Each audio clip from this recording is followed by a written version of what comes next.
saya yakini, yaitu mendidik laki-laki hanya mendidik dirinya sendiri. Karena laki-laki tidak diperuntukkan untuk mendidik, dia diperuntukkan untuk mencari nafkah, ya, untuk bekerja di luar. Tetapi kalau kita mendidik perempuan, berarti kita mendidik satu generasi. Kita didik perempuannya, dia akan mendidik anak-anaknya. Dan anak-anak ini nanti akan mendidik lagi orang-orang di sekitarnya. Gitu namanya pengalaman itu, kita kan itu dia, pendidikan itu bukan cuma dibawa buat kita doang, tapi buat ke generasi. Kalau misalnya dari kitanya nggak pinter nih, misalnya nggak pinter, nggak punya pengalaman apa-apa, toh nanti anak kita mau jadi apa gitu loh. Jadi dari sekarang saya mau, rencana saya harus kuliah gitu. Jadi biar supaya apa yang nanti di bawah-bawah saya, generasi di bawah saya itu bisa bisa belajar dari kehidupan saya gitu. Kehidupan saya kan ini nggak enak gitu kan, maksudnya ibaratnya susah gitu. Nah, saya pengen supaya generasi saya itu nggak bodoh-bodoh amat gitu. Jadi harus ngelanjutin kuliah.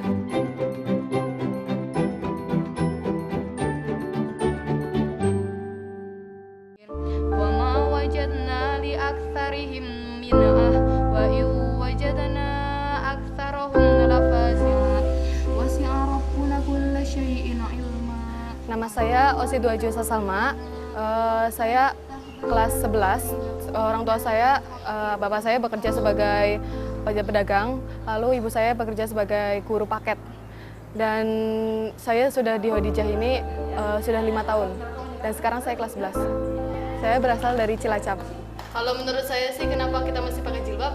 Soalnya jilbab itu kan bukan cuma tuntutan Islam juga, tapi supaya menghindari dari kriminal. Karena zaman sekarang kan sebenarnya kalau di daerah saya sendiri itu buat masalah pendidikan nggak terlalu sulit, banyak sekolahan di sana. Tetapi di daerah saya itu karena masih kampung, jadinya mereka pikir sekolah itu masih nggak berguna. Mirror, mirror, siapakah wanita tercantik di dunia ini? Tuanku, tidak usah menjawab.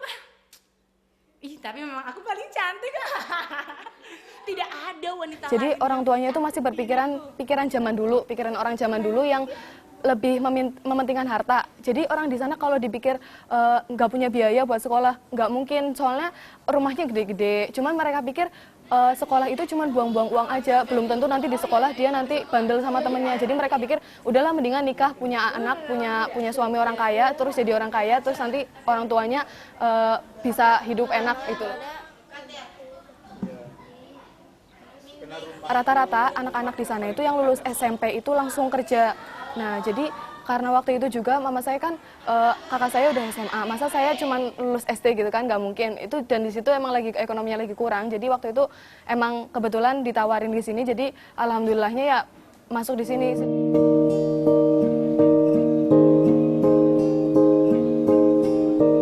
Nama saya Ade Aisyah. Saya 6 bersaudara, nomor 5 dari orang tua asli Minang. Saya kelahiran tahun 73 dengan profesi aslinya ibu rumah tangga dengan 2 anak. Sekolah ini dihikmatkan atau dipersembahkan untuk anak-anak perempuan usia remaja, yaitu usia SMP dan SMA yang mereka berasal dari keluarga tidak mampu.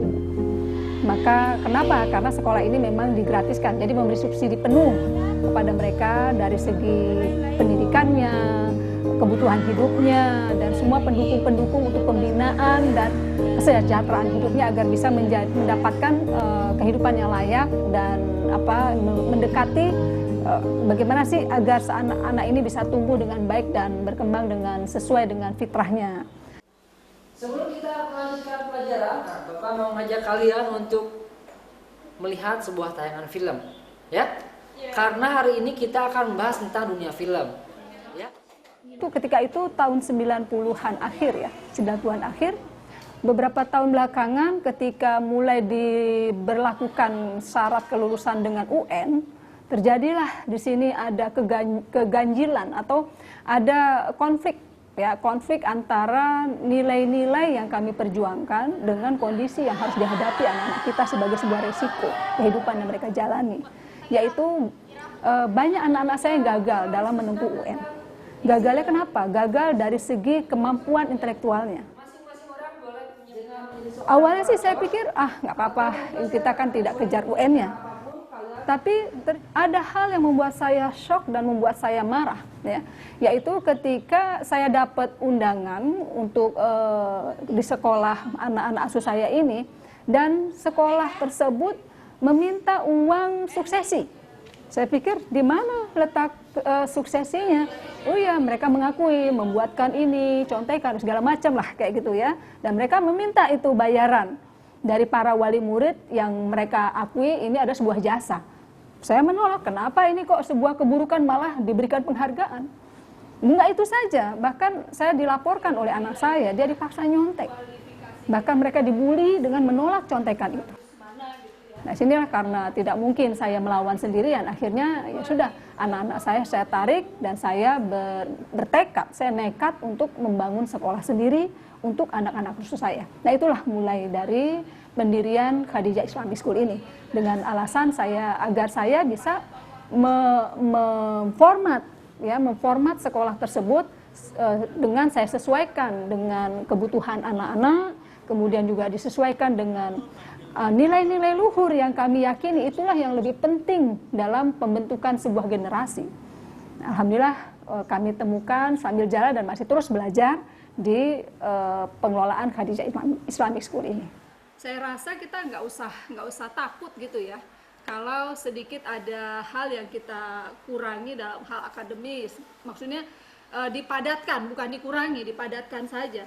Supaya nanti dari habis sholat zuhur dan makan siang mereka bisa langsung dilibatkan kegiatan entrepreneurnya, wirausahanya. Tapi ini baru akan saya mulai nantinya setelah saya memang dapat manajer usahanya.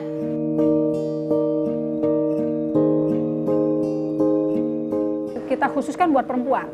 Karena kan tadi misi saya, perempuan ini adalah sosok strategis, ya, di mana mereka kebanyakan menjadi tulang punggung di masyarakat.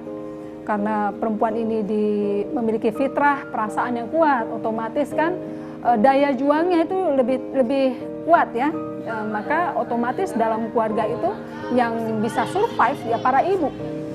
Jadi saya pikir akan lebih penting untuk dibekali mentalnya, dibekali isi pemikirannya adalah para perempuan ini.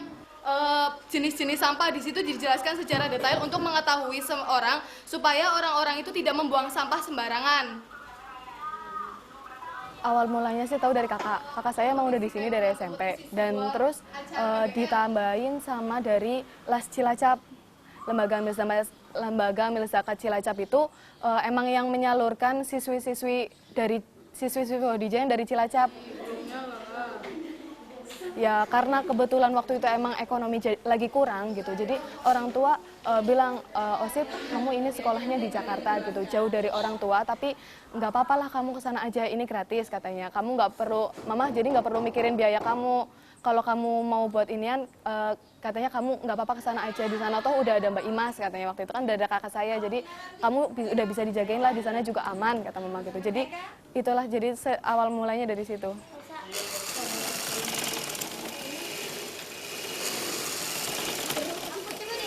Ya ini dijahit lurus kan Ya. Sampai bawah, jangan sampai bengkok-bengkok. Seingat saya sih ada 4, itu waktu itu ada tes psikologi, tes akademik, tes baca Al-Quran dan hafalan Al-Quran, terus sama tes wawancara. Jadi waktu itu dites satu-satu karena banyak gitu ya.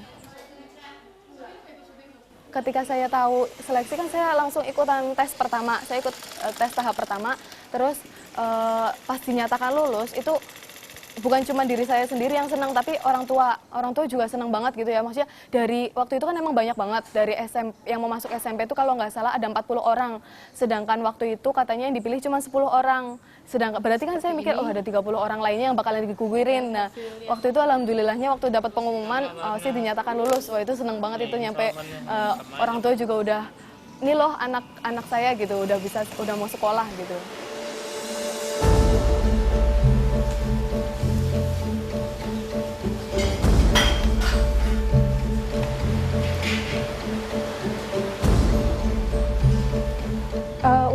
seleksi memang mau nggak mau harus ada seleksi. Mengingat kita kan punya kapasitas terbatas. Sebab sekolah kita ini memang kan merumahkan mereka, memukimkan, otomatis kan kaitannya dengan tempat tinggalnya, sarana hidupnya, ruang belajarnya, dan juga tentu otomatis berbanding lurus dengan kebutuhan finansialnya. Dan kami kan juga punya keterbatasan dalam bisa menghimpun pembiayaannya. Jadi memang kita hanya batasi untuk dari kelas 7 atau 1 SMP sampai 3 SMA itu hanya 150 anak. Jadi setiap kelas kita modelnya kelas kecil, yaitu hanya 25 maksimal. Ada yang nggak? Habis nggak makannya? Habis lapar apa enak? Apa? Kenapa seleksi? Bukannya sombong, ya, bukannya merasa sok penting gitu, enggak. Karena memang kita menseleksinya untuk mengetahui mana anak yang benar-benar sungguh-sungguh motivasinya mau sekolah. Karena banyak orang susah, banyak orang, mohon maaf ya, banyak orang nggak mampu. Tapi dari anak-anak yang dari keluarga tidak mampu, tentu lebih sedikit, hanya sedikit yang dia punya motivasi, kesungguh-sungguhan mau berubah. Banyak yang mau sekolah, tapi tidak semua yang mau sekolah ini benar-benar mau berubah.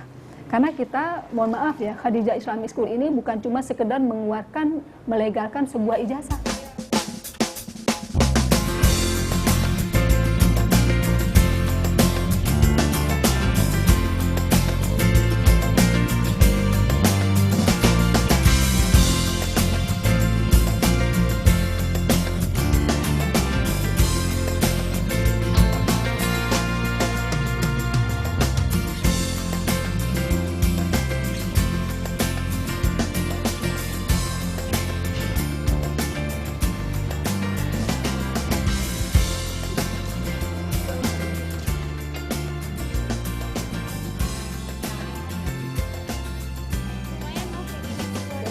Fitrah-fitrah dunia perempuan itu kita bekali secara maksimal pada mereka.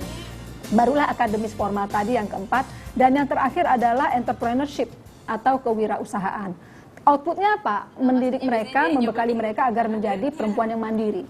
Kelak sekeluarnya dari mereka di sini, mereka tidak bergantung kepada lembaga-lembaga pemberi kerja. Tapi mereka tahu harus berbuat apa. Dengan bekal yang kita miliki, dia punya mental mandiri, dia tahu pernah kita arahkan jalannya begini, begini, begini, apapun yang ingin dia ambil, tapi dia punya kerangkanya.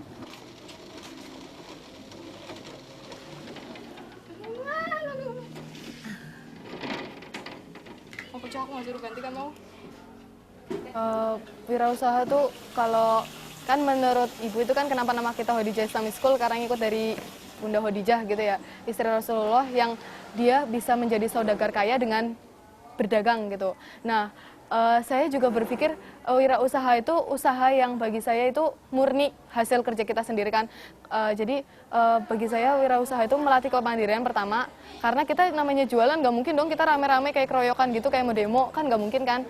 Nah jadi kalau menurut saya yaitu kemandirian pertama yang dilatih. Yang kedua dari hasil tabungan, dari hasil uang-uang yang sudah dijual gitu, seperti halnya telur asin itu hasilnya pun bisa diambil gitu, hasilnya bisa kita tabung, mungkin buat keperluan sehari-hari atau mungkin buat kedepannya gitu.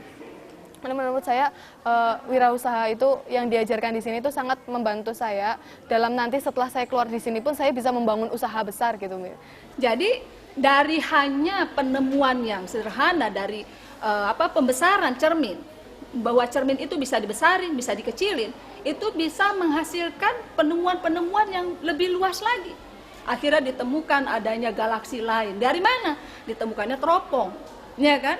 Dari ditemukannya cermin menghasilkan sebuah teropong. Dari teropong jadi teropong bintang. Dari teropong bintang akhirnya berkembang menjadi ilmu astronomi. Diketahuilah posisi bumi, bahkan umur alam semesta dan seterusnya.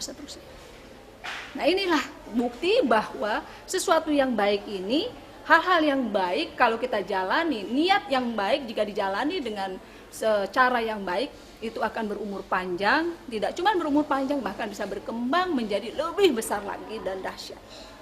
Seperti itu anak-anak sekalian, bisa dipahami? Nah, jadi ya untuk itu pendidikan di Indonesia memang alhamdulillah sudah sangat bagus ya, sudah cukup bagus lah. Kita tetap harus bersyukur ya.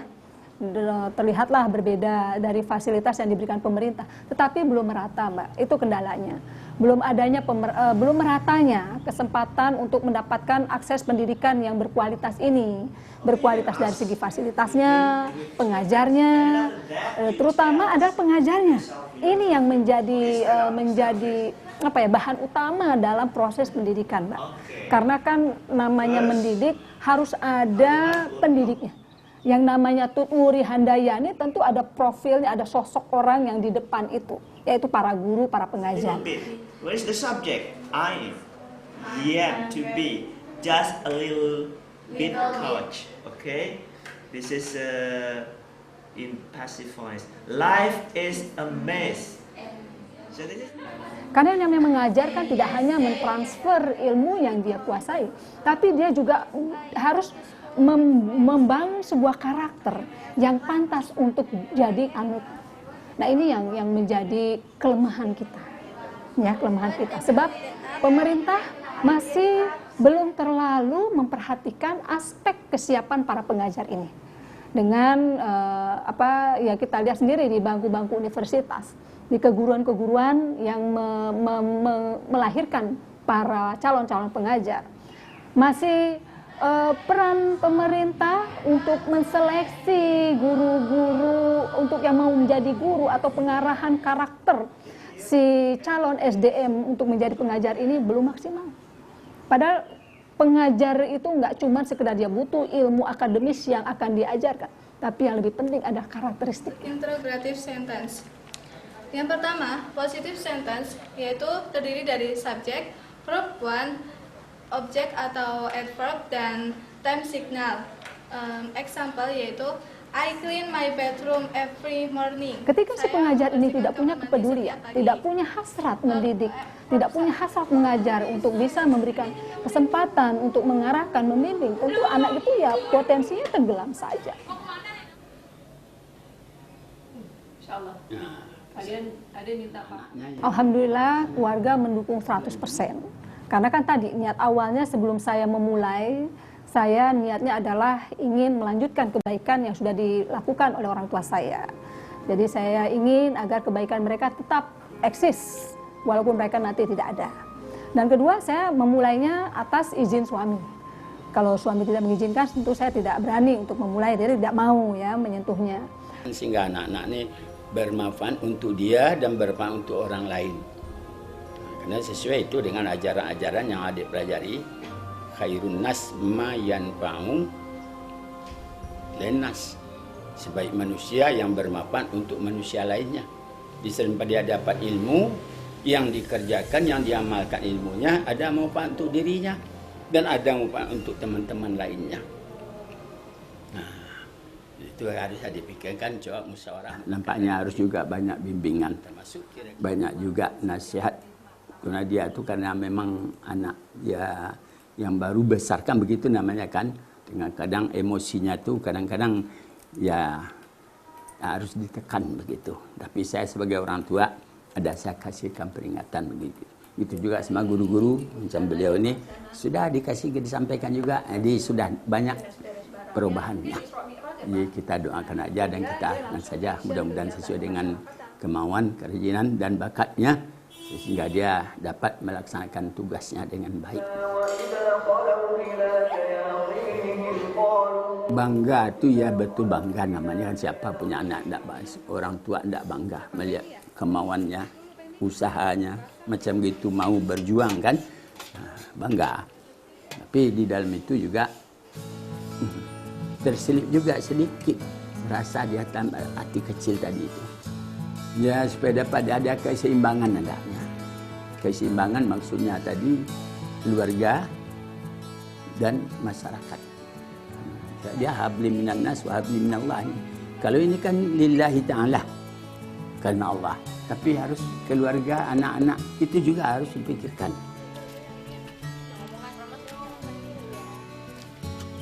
Ntar kamu yang ituin ya, yang promosiin. Sama Rodia nanti kasih tahu aja sama Umi tentang kelebihannya, cara pembuatannya, jadi biar nanti walaupun mahal ada orang loh yang mau beli.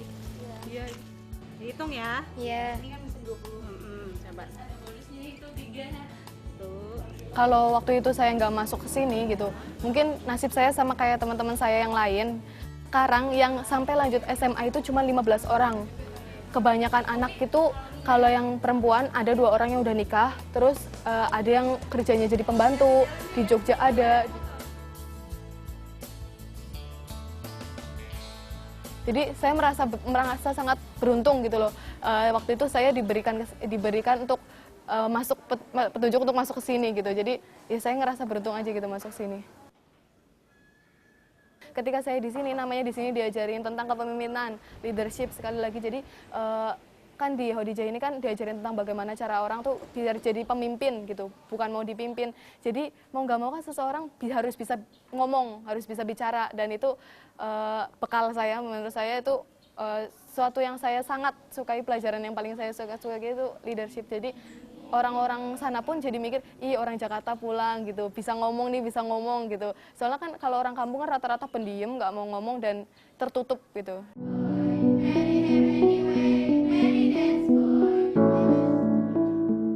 Kita jangan lagi seperti orang-orang pendahulu kita dahulu yang mengabaikan pendidikan perempuan, sehingga perempuan menjadi penduduk kelas 2 ya. Jangan ya. Perempuan, laki-laki sama pentingnya untuk diberikan pembekalan, penguatan untuk dia bisa mensikapi, menjalani kehidupannya agar lebih berkualitas. Saya ingin keluarga saya tuh nggak terbelakang gitu, nggak terbelakang. Jadi saya maunya keluarga saya jadi hidupnya lebih damai karena pendidikannya terarah gitu. Jadi bagusnya buat saya, harapan saya itu pendidikannya supaya nanti generasi saya ke bawah itu nggak jatuh seperti yang di atasnya. Menjalani suatu proses membina diri, karena banyak orang dia mau sekolah tapi tidak siap untuk membina dirinya. Jadi saya berharap semakin ke depan anak-anak yang direkrut di sini harus semakin dalam keadaan siap, sehingga kita bisa progresnya bisa lebih cepat lagi untuk menghasilkan apa yang kita harapkan tadi.